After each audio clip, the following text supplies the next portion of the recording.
27번째, 26번째 가이사의 것, 하나님의 것이라는 제목의 말씀인데요. 12장 우리 13절부터 17절까지 교독하겠습니다. 하나님의 말씀입니다. 저희가 예수의 말씀을 책잡으려 하여 바리새인과 헤롯 땅 중에서 사람을 보내매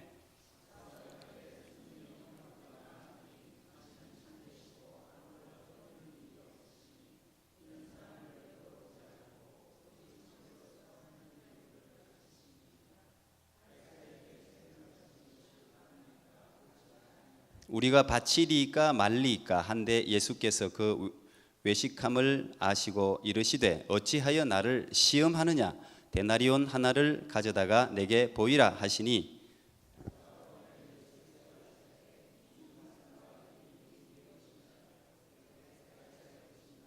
같이요. 이에 예수께서 가라사대 가이사의 것은 가이사에게 하나님의 것은 하나님께 바치라 하시니 저희가 예수께 대하여 심히 기히 여기더라. 아멘.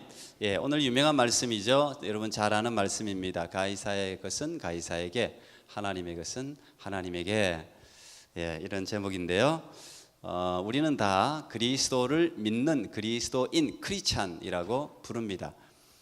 그리스도인은 기본적으로 이중 국적을 가지고 살아가는 사람들입니다. 세상에 속한 국가의 시민권도 있고 또 하늘나라의 시민권도 소유한 이중 국적자라고 말해도 틀리지 않을 것 같습니다. 그래서 일반 사람들보다는 더 복잡한 일들을 겪습니다. 한 나라의 법만 지키고 살기에도 벅찬데 두 나라의 법을 다 지켜야 하니까 우리의 삶이 또 생각이 복잡할 수 있어요. 완전히 세상에 속할 수도 없고 세상을 떠날 수는 더더욱 없는 존재들입니다.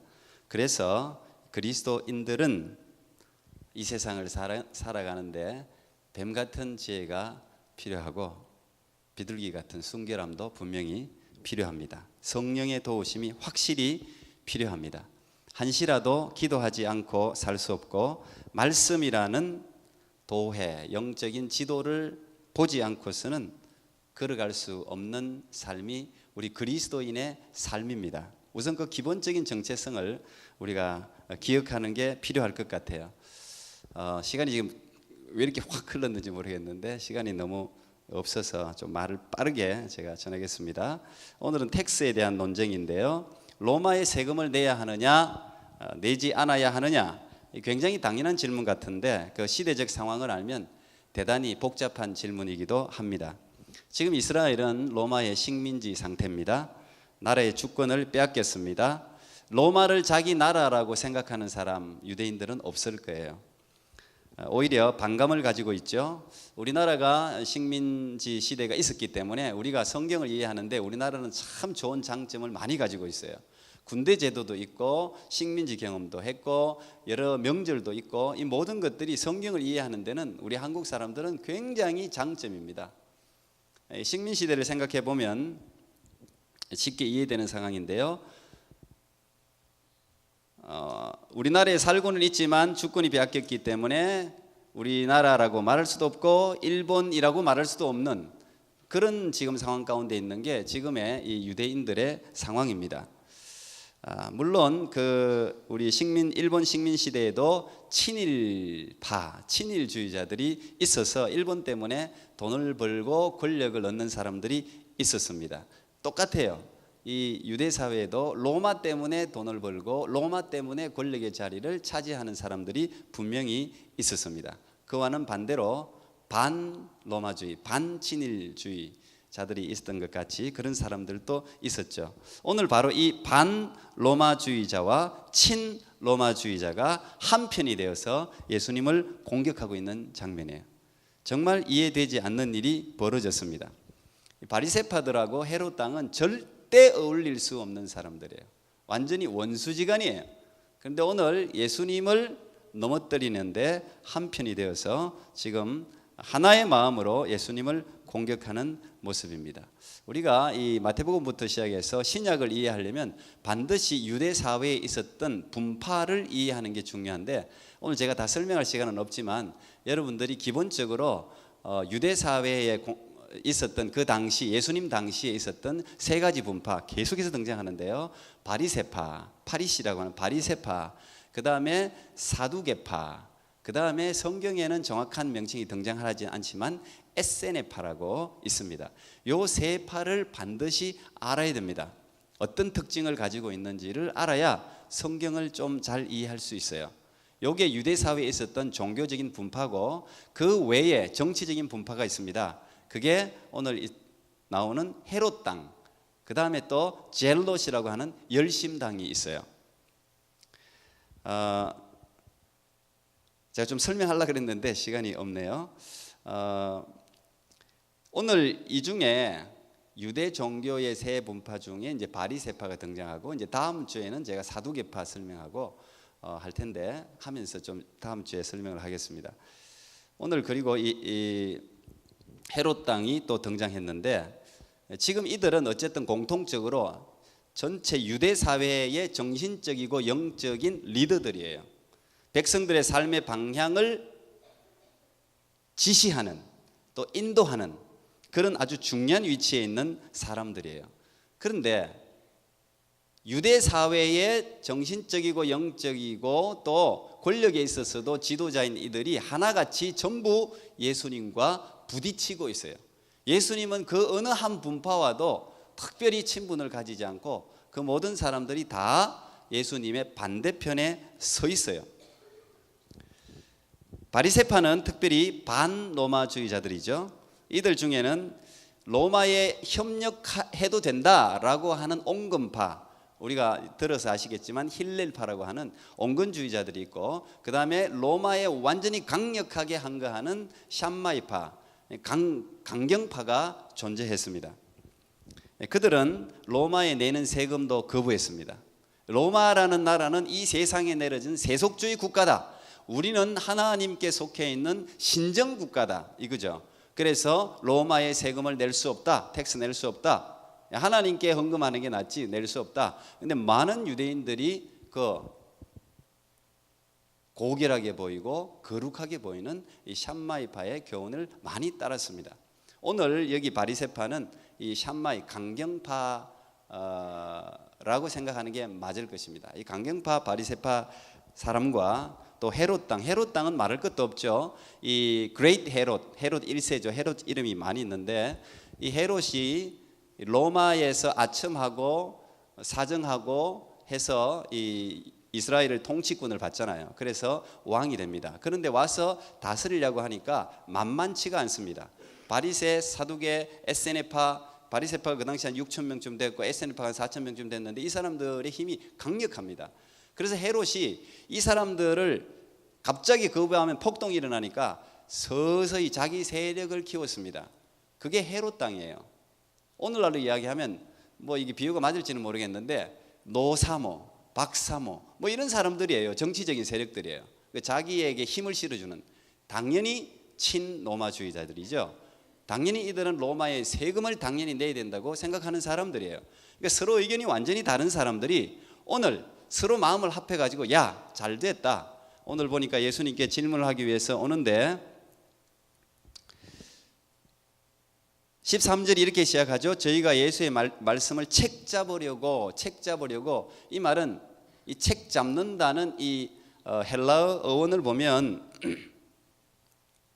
이 말은 사냥꾼이 짐승을 잡기 위해서 은밀하게 끝까지 쫓아다니면서 허점을 보고 있는 거예요. 그리고 이 짐승이 허점이 있어서 뭘 먹고 있거나 가만히 있을 때 화살을 쏘려고 하는 동작이 책 잡는다는 어원이에요.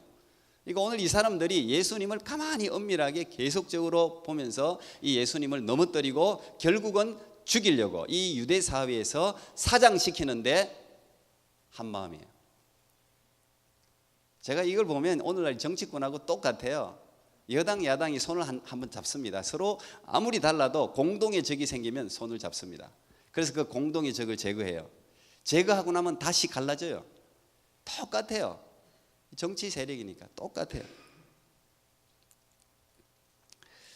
예수님은 친로마주의자도 아니고 반로마주의자도 아니셨어요. 차라리 한쪽으로 치우치면 한편의 도움을 받을 수 있을 텐데 이쪽도 아니고 이쪽도 아니에요. 예수님은 그렇게 하지 않으셨어요. 왜 그럴까요? 왜 그렇게 했습니까? 이유는 간단합니다. 예수님이 십자가에 못 박혀 죽으시기 전에 오늘 이 일도 이제 예수님께서 돌아가시기 일주일간의 삶을 지금 이야기하고 있잖아요. 주일에 예루살렘에 입성하시고 월요일에 성전을 청소하셨어요. 완전히 뒤집어 엎으셨어요. 그 다음에 오늘 일어난 일이 화요일 일어나는 일이에요. 그래서 변론의 날이다 우리가 이렇게 부릅니다. 화요일. 어쨌든 예수님이 죽으시기 전 그 일주일의 삶은 굉장히 중요한 어떤 의미를 가지고 있는 겁니다. 예수님이 한 걸음 한 걸음을 의도적으로 지금 걷고 있는 거예요. 성전 청소도 마찬가지고 오늘 이 기득권 세력인 이 바리새인, 사두개, 또 율법학자들, 헤롯 땅 뭐 이런 사람들과의 논쟁도 어떻게 보면 의도된 논쟁이라고 볼 수 있는데 이제 곧 십자가에 못 박히실 텐데 그때 돌아가시기 전에 이곳저곳 끌려다니셨죠. 그래서 우리가 오늘 사도신경도 고백했지만 빌라도에게 고난을 받으사 빌라도에게 고난을 재판을 받습니다. 근데 그때 빌라도가 묻습니다. 네가 유대인의 왕이냐? 왜 사람들이 왕이라고 하니까 반역죄, 반란죄로 지금 잡힌 거 아닙니까? 아니라고 하면 풀어줄 수도 있으니까 내게 그런 권한이 내가 있다 이렇게 빌라도가 질문합니다. 그때 예수님께서 하신 대답이 요한복음 18장 36절에 나오는데 이렇게 대답하십니다. 예수께서 대답하시되 내 나라는 이 세상에 속한 것이 아니니라. 만일 내 나라가 이 세상에 속한 것이었더라면 내 종들이 싸워 나로 유대인들에게 넘겨지지 않게 하였으리라. 내 나라는 여기에 속한 것이 아니니라. 이런 대답을 하셨습니다. 아주 그 빌라도는 이해할 수 없는 대답이죠. 이게 우리의 정체성이고 그리스도인의 정체성이고 예수님의 정체성이셨어요. 그러니까 이 세상에 속한 어떤 권력 구조에 예수님이 편승할 필요가 없죠. 이걸 여러분들이 제가 오늘 설명할 시간은 없지만 정치에 전혀 관여해서는 안 된다는 말은 아닙니다. 정교 분리라는 걸 한국 사람들은 좀 잘 못 이해하고 있어요. 나중에 기회 되면 제가 설명하겠습니다. 그래서 세상 사람들은 여러 종교가 다 마찬가지인데요. 예수 믿는 사람을 이유 없이 미워하고 탄압합니다. 잘 친하게 지내다가도 내가 예수 믿는다 라고 하면 그때부터 탄압과 미움이 있을 수 있어요. 그게 정상이에요. 사실은 우리가 이 세상에 속해 있지 않기 때문에 일어나는 일이에요. 예수님도 고별 설교에서 그렇게 말씀하셨어요. 세상 사람들이 너희들을 미워할 것이다. 다른 데 넘겨줄 것이다. 그들에겐 우리가 공동의 적인 셈이죠. 이슬람과 불교가 손을 합칠 수는 있어요. 그러나 기독교는 절대 손을 합칠 수가 없어요. 모든 종교에도 공동의 적이고 세상 사람들에게도 공동의 적이에요. 우리는 여기에 희망을 걸고 있는 사람들이 아니기 때문에 그렇습니다.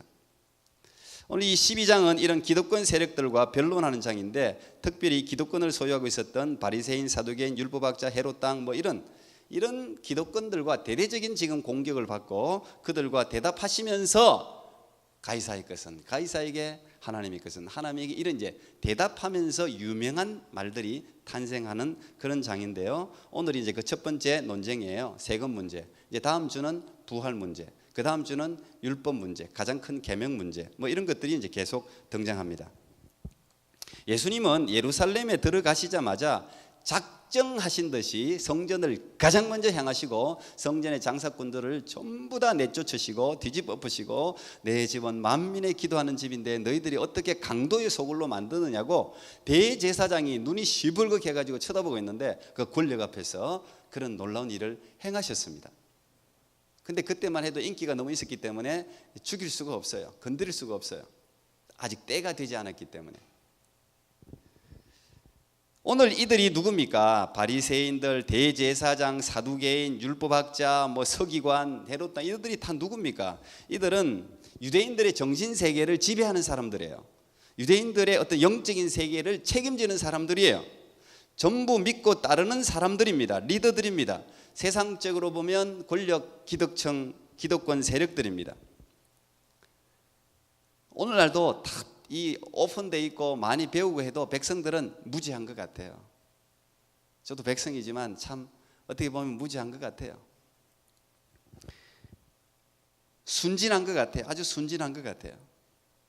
백성들은 순진하기 때문에 리더를 따른단 말이에요. 리더를 믿는단 말이에요. 그들의 가리키는 방향으로 간단 말이죠. 그런데 이 그들의 삶을 인도하고 방향을 제시하고 또 그들에게 바른 길을 가르쳐 주어야 할 바리새인들, 사두개인들, 대제사장, 서기관, 율법학자, 헤롯 당 이런 사람들이 자신들의 어떤 영적인 사회적인 자리, 리더십을 이용해서 자신들의 욕망을 채우고 백성들을 그릇된 길로 인도하는 데 대해서 어떻게 보면 예수님이 노하시는 거예요.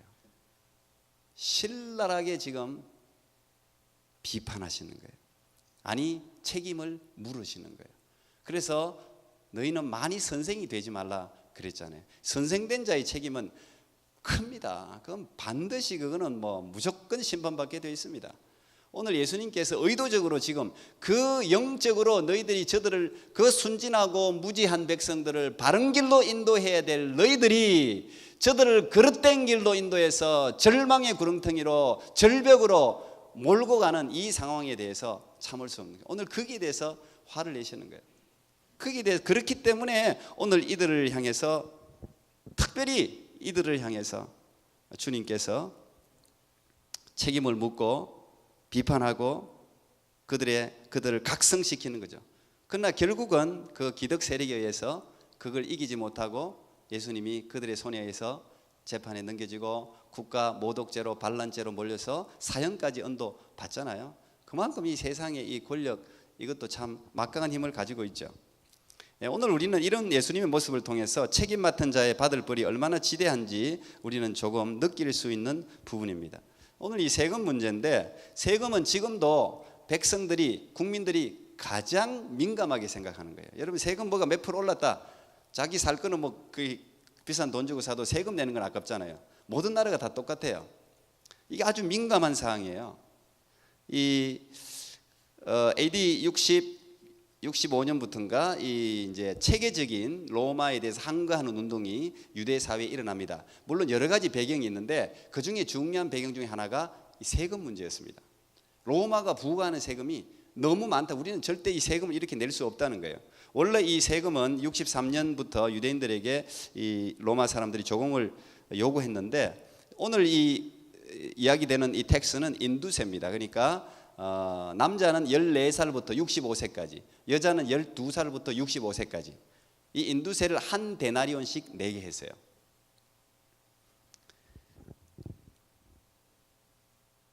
그리고 두 종류의 세금이 더 있었는데요. 하나는 토지세, 하나는 소득세. 오늘 우리하고 비슷하죠. 이 토지세는 수확량의 10분의 1, 술이나 과일은 5분의 1, 이걸 돈이나 아니면 현물로 내야 돼요. 소득세는 자기가 벌어들이는 소득의 1%를 무조건 로마에 내게 되어 있어요. 이 세금을 낸다는 건 뭡니까? 우리가 로마에 예속되어 있다, 로마의 식민지다, 이런 말이에요. 세금 낸다는 자체가. 근데 이 로마가 아주 교묘하게 그 당시 돈이 세 종류가 있었습니다. 유대인들이 사용하는 유대 화폐가 있었고, 그 다음에 헬라인들이 사용하는 헬라 화폐가 있었고, 그 다음에 로마인들이 사용하는 로마 화폐가 있었어요. 오늘 이 데나리오는 로마 돈입니다. 데나리오는 은이 4g 정도 들어가 있는 은화였는데, 이 헬라 돈으로 드라크마가 은화인데 그걸로 이제 대체할 수 있는 똑같은 돈인데, 이 로마 사람들이 유대인들에게 유대인 돈을 쓸 수 있도록 열어놨어요. 무조건 너희들 속국이니까 로마 돈 무조건 써, 이러면 써야 되는데, 그러면 폭동이 일어나는 걸 잘 알았어요. 이 유대 사회는 이 사람들이 목숨 걸고 싸우는 사람들이다, 그걸 알아가지고 유대 돈에는 이런 형상, 이런 흉상, 이런 얼굴, 이런 그림이 없습니다. 유대 돈은. 왜 그럴까요? 제2계명, 10계명 중에 제2계명이 뭐예요? 제2계명이 뭐예요? 뭐라고요? 1계명은 나 외에 다른 신을 섬기지 말라는 거고, 2계명은 너를 위하여 우상을 만들지 말라는 거잖아요. 하늘에 있는 거든 땅에 있는 거든 물 속에 있는 거든 뭐든지 그 형상을 본을 떠서 만들지 말라는 거 아닙니까? 근데 오늘 여기에 전부 다 이 화폐 안에 이게 우상이잖아요. 흉상이잖아요. 유대 화폐는 그게 없어요. 이걸 만지지도 말라 그랬어요. 이걸 그려 가지고 다녀도 안 돼요. 그런데 유대 화폐를 통용하게 해놓고 이 로마 사람들이 머리를 쓴 게 단 세금은 반드시 로마 돈으로 내어야 된다. 규정을 정했습니다. 그리고 이 세금 거두는 것에 있어 가지고 아주 혹독했습니다. 로마가 세금 안 내는 사람들 사형까지 시켰습니다. 그래야지 세금이 거둬지니까. 이 세금은 전부 황제에게 올라가는 세금이에요. 그래서 이 회심의 미소를 지으면서 이들이 비수 같은 질문을 던지는 거 아닙니까? 가이사에게 세금 바치는 것이 옳습니까? 내야 됩니까? 안 내야 됩니까? 이 질문은 뭐예요? 무조건 걸리는 질문인데 예수님이 내라고 하면 어떻게 돼요? 매국노가 되는 거예요. 지금까지 예수님이 유대인을 해방시킬 왕으로 생각한 많은 사람들이 예수님으로부터 돌아서게 될 거예요. 아, 예수님이 친로마주의자구나, 우리의 왕이 될 수 없는 사람이구나, 예수님을 따르던 많은 사람들이 욕을 하게 될 거예요. 만약에 바치지 말라 그러면 어떻게 됩니까? 반란죄가 형성돼요. 사람들을 주동해서 세금을 못 바치겠다, 그 사람은 사형까지 언도할 수 있는 거예요, 로마가. 그러면 그 사람들이 그 말을 딱 듣고는 죄목이 생기니까 바로 재판에 회부시킬 수가 있는 거죠. 이러지도 못하고 저러지도 못하는 아주 이런 애매한 질문을 던진 거죠. 예수님이 이런 걸 이제 우리가 꼼수라 그럽니다. 꼼수. 이런 꼼수를 아셨어요. 그래서 오늘 대답하잖아요. 왜 나를 시험하느냐. 그들의 마음을 훤하게 들여다보시면서 그들의 음흉함, 비열함 이런 것들을 들여다보시면서 통찰하시면서 왜 나를 시험하느냐. 그리고 말씀하십니다. 너희 중에 데나리온 하나를 내게 가져와라. 그랬더니 그들 바리새인 중에 한 명이 아무 생각 없이 호주머니에서 데나리온을 꺼내서 예수님께 드렸습니다. 바로 여기에 오늘날 흔히 이야기하는 예수님의 신의 한 수가 들어있습니다. 데나리온은 아까 그림 한번 다시 띄워줘 보세요. 데나리온 그림. 데나리온의 이 형상은 그 당시 로마의 황제였던 티베리우스 황제입니다. 그 다음에 이 뒷면은 이 황제의 어머니 리비아입니다. 그리고 여기에 글자들이 새겨져 있어요. 이 글자들이. 이 글자들의 내용은 황제 아구스토, 황제 티베리우스, 신적인 아구스투투스 조노만 신의 아들, 이런 말이에요. 이 말은 시저, 가이사, 이 시저가 이 모든 유대 사회뿐 아니라 모든 제국을 다스리는 신이라는 의미가 있습니다. 이 로마가 이건 단순히 시장에서 통용되는 화폐의 개념을 뛰어넘는 거예요. 이 동전을 통해서 황제를 신격화시키는 의도가 이 안에 들어가 있어요. 그래서 아까도 말씀드렸지만 유대 사람들은, 일반 유대 사람들은 이 로마 돈을 만지지도 않아요. 가지고 다니지도 않아요. 그런데 오늘 누가 이 데나리온을 내놓았습니까? 바리새인이 내놨단 말이에요. 예수님이 스스로, 너희들 스스로 저 우상을 지금 호주머니에 넣고 가지고 백성들에게는 가지지도 말라고 해놓고 이걸 만지고 이걸 스스로 드러내게 하는 거예요. 데나리온 가져와라 그랬더니 자기들은 이 데나리온 세금을 내고 있단 말이에요. 지금 이 동전을 통해서 로마는 너희들의 주인이 시저라는 사실을 잊지 말라는 것을 강력하게 메시지를 전하고 있는 거예요. 정치적인 계산이 깔려 있는 거죠. 이미 바리새인들은 그런 면에서 율법을 어기고 있는 거예요. 그리고 가이사의 것은 가이사에게 바쳐라. 자, 예수님이 여기까지만 말씀하셨다면 오해의 소지가 있습니다. 아, 그렇구나. 예수님은 세금을 내라고 하시는구나. 가이사의 것은 가이사에게. 그런데 예수님이 덧붙여서 하나님의 것은, 여기에 영어는 and도 돼 있고 but도 돼 있어요. 그리고 하나님의 것도 되고 그러나 하나님의 것도 돼요. 근데 하나님의 것은 하나님께 바치라. 굉장히 애매합니다. 그래서 이 사람들도 대답도 못하고 돌아갔어요. 이거 너무 도대체 무슨 말하는지. 예수님이 일부러 수사학적인 논리를 이용해서 막 헷갈리게 만들어가지고 물리친 게 아니에요. 그런 꼼수를 예수님이 쓴 게 아니에요. 아주 중요한 의미가 이 가운데 들어 있습니다. 네덜란드 출신의 케냐 선교사로 나이로비 대학 종교 철학 교수인 카톨릭 신부님이 계신데, 조셉 돈더스라는 카톨릭 신부님이신데, 이분이 예수 그 낯선 분이라는 책을 적었습니다. 그 책에 한 챕터가 제목이 우리는 하나님의 돈입니다, 이런 챕터가 있어요. 거기에 이 구절을 해석했어요. 그 데나리온 화폐에 누구의 화상이 새겨져 있고 누구의 글이 기록되어 있느냐? 가이사의 화상이며 가이사의 글입니다. 그러면 가이사의 것은 가이사에게 줘라. 그 데나리온은 가이사의 것이다. 가이사의 얼굴이 있고 가이사의 글이 새겨져 있지 않느냐? 그러나 하나님의 것은 하나님께 드려라. 그렇다면 하나님의 형상이 새겨져 있고 하나님의 글이 새겨져 있는 게 무엇입니까? 그게 어디입니까? 그걸 묻는 거예요.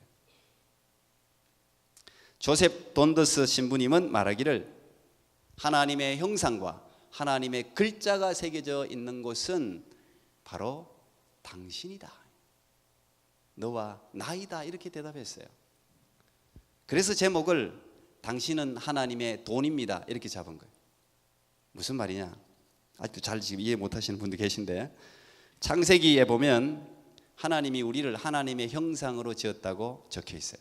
창세기 1장 27절에 보니까 하나님이 자기 형상, 곧 하나님의 형상대로 사람을 창조하시되 남자와 여자를 창조하셨다. 다시 말하면 여러분은 하나님의 형상입니다. 믿습니까? 이마고대 여러분이 하나님의 형상이에요. 여러분 안에 하나님의 글이 적혀 있어요. 그래서 사도 바울은 말하기를 우리는 구원받는 자들에게나 망하는 자들에게나 하나님 앞에서 그리스도의 향기다. 여러분은 분명히 그리스도께서 쓰신 편지입니다. 이렇게 고린도후서 3장에서 이야기했어요. 여러분들은 그리스도의 편지예요. 하나님의 글이 우리 가운데 적혀 있어요. 마음판에 적혀 있어요. 여러분은 하나님의 형상이에요. 그렇다면 하나님의 것, 여러분 아닙니까? 여러분 생명이 하나님의 것이에요. 하나님께 드리라는 거예요. 가이사의 것은 가이사에게 주고 하나님의 것은 하나님께 드리라는 거예요. 하나님의 일은 하나님의 돈으로 해야 합니다. 그런데 오늘 저와 교회가 하나님을 섬길 때 하나님의 돈으로 하지 않고 가이사의 돈으로 섬기고 있는 게 많습니다. 돌아볼 필요가 있습니다. 교회를 하는데 돈이 필요합니다. 우리도 지금 헌금이 많이 부족해요. 돈이 필요해요. 그러나 돈만으로 교회 일을 하는 게 아니에요. 돈 많은 사람이 돈을 많이 냈다고 해서 거기에 그 사람을 높이고 그게 교회 일이라고 생각하면 안 돼요. 하나님의 일은 가이사의 돈으로 하면 안 돼요. 하나님의 일은 하나님의 돈으로 해야 돼요. 하나님의 돈이 누구라고요? 여러분입니다. 그래서 교회 일은 반드시 성도들의 헌신과 눈물과 기도와 사랑이 들어가야 돼요. 희생이 들어가야 돼요. 돈 많은 한 사람이 그냥 퍽 내가지고 교회를 하는 그건 교회 일이 아니에요. 그건 세속 가이사의 일이에요. 굉장히 중요한 의미가 여러분 있는 거예요. 교회 일은 하나님의 돈으로 해야 돼요. 하나님의 일은 성도들의 마음이 가이사의 돈보다 훨씬 중요한 거예요. 사도행전 3장에 보면 성전 미문에 앉아있는 안전배기가 구걸하는 장면이 나옵니다. 그는 가이사의 돈을 구하고 있어요. 내게 돈 좀 달라, 돈. 그때 베드로와 요한이 지나가다가 이야기하죠. 네가 구하는 가이사의 돈은 내게 없다. 은과 금은 내게 없다. 그러나 내게는 하나님의 돈이 있다. 하나님의 돈이 있다. 예수님도 데나리온 하나를 가지고 다니지 않았어요. 제자들에게도 주머니에 은이나 금을 가지고 다니지 말라고 그랬어요. 그 말은 가이사의 돈을 가지고 다니지 말라는 거예요. 그렇다고 여러분 가지고 있는 돈이 전부 가이사 돈이냐고 하면 돈이 필요 없나, 그런 뜻이 아니에요. 그러나 내게는 하나님의 돈이 있는데 내 안에 있는 예수 그리스도다. 내 안에 존재하는 이 예수 그리스도의 생명이다. 바로 그 하나님의 돈을 네게 주겠다. 받아라. 그때 무슨 일이 일어났습니까? 가이사의 돈으로는 절대 해결할 수 없는 일이 일어났습니다. 38년 동안 한 번도 걸어본 적 없는 성전의 안전뱅이가 벌떡 일어났습니다. 그렇습니다. 뛰었습니다. 하나님을 찬양했습니다. 육신만 고침받은 게 아니라 영혼도 고침을 받았습니다. 여러분, 이게 가이사의 돈으로 일어날 수 있는 일입니까? 하나님의 돈으로 하나님, 여러분 마음속에 있는 그리스도의 생명으로 일어날 수 있는 일이라는 거예요. 만약 여러분이 가지고 있는 가이사의 돈을 하나님의 돈으로 만들려면 그 돈에 여러분의 신앙을 담아야 돼요. 여러분의 마음을 담아야 돼요. 그러면 이 가이사의 돈이 하나님의 돈으로 바뀌는. 왜? 내 생명과 돈이 연결돼 있다. 나의 마음이 여기 담겼단 말이에요. 그래서 우리 헌금 기도할 때도 제가 늘 그러죠. 하나님 마음과 함께 주님 앞에 드림. 여러분 돈을 이렇게 가이사에게 텍스 내듯이 돈을 내지 마세요. 그거 헌금 필요 없어요. 하나님 앞에 뭐 텍스 냅니까? 가이사한테 헌금이. 여러분 마음을 담아야 되는. 그래야 그것이 하나님 거잖아요. 하나님 거. 하나님 것은 하나님에게. 그들은 로마가 요구하는 세금은 힘이 없어서 마지못해서 드렸어요. 안 내고 싶지만 로마가 칼로 힘으로 권력으로 안 내면 죽이고 때리고 하니까 돈을 냈단 말이에요. 가이사의 것은 가이사에게, 가이사의 것은 너희들이 힘이 없어서 마지못해서라도 내는데 왜 하나님의 것은 그들의 삶에 대해 요구하는 하나님의 요구는 묵살하느냐는 이야기예요. 이 이야기가 왜 너희들에게 요구하는 하나님의 계명, 하나님의 요구는 묵살하느냐는 거예요. 오늘 현대인들도 묵살하잖아요. 보이는 칼은 민감하지만 보이지 않는, 그러나 영원히 이어질 이걸 보지 못하니까, 영적인 눈이 안 열리니까 우리가 이거 묵살한단 말이에요. 오늘 예수님께서 그들에게 도전하는 말이 이거예요. 가이사의 것은 가이사에게, 그러나 하나님이 요구하는 것은 하나님에게 드리라는 거예요. 너희들 하나님 형상으로 너희들이 지어졌다고 믿는다면 너의 가장 소중한 것을 하나님께 드려라. 참 놀라운 이야기를 하고 있는 거죠. 여러분은 어떻습니까? 가이사의 것, 하나님의 것, 어디까지가 가이사의 것이고 어디까지가 하나님의 것입니까? 가이사의 것은 가이사에게 바치십시오. 그러나 하나님의 것은 하나님께 드리십시오. 하나님께서 그 마음을 받으시고 하나님의 놀라운 것으로 여러분에게 갚아줄 줄 믿습니다.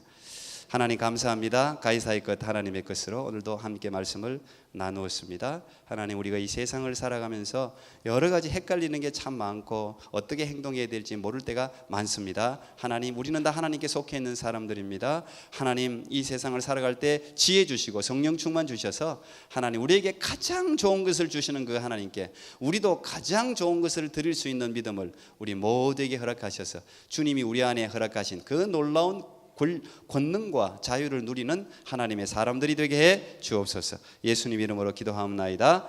아멘. 우리 성찬회 시작하겠습니다. 285장 2절 4절입니다.